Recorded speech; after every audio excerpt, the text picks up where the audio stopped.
When working on a punch needle project, it's important to rotate your hoop as needed to maintain a comfortable angle. Keeping the hoop in a position that feels natural helps you maintain consistent tension and control over your stitches.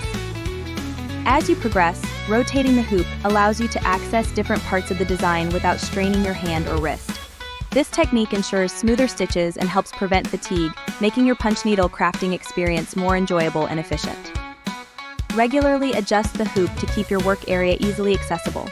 Getting your pattern onto fabric is the first step to a successful punch needle project. There are several methods for transferring patterns, from using tracing paper to employing a light box or transfer pens. Each method has its advantages, depending on the complexity of the design and the type of fabric you're using. Knowing how to transfer your pattern effectively ensures that your design is accurately represented on the fabric. One way to add depth and dimension to your punch needle projects is by using different yarn thicknesses.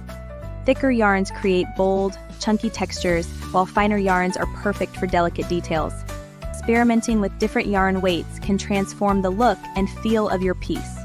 In punch needle crafting, it's crucial to keep the yarn loose as you work. Allowing the yarn to feed loosely through your needle helps prevent pulling, which can cause uneven loops and distort your design. If the yarn is too tight, it may create tension that disrupts the smooth flow of your stitches, leading to an inconsistent appearance. By keeping the yarn relaxed, you ensure that each loop forms evenly, resulting in a uniform and professional finish to your punch needle project. This technique is key to achieving smooth and consistent results.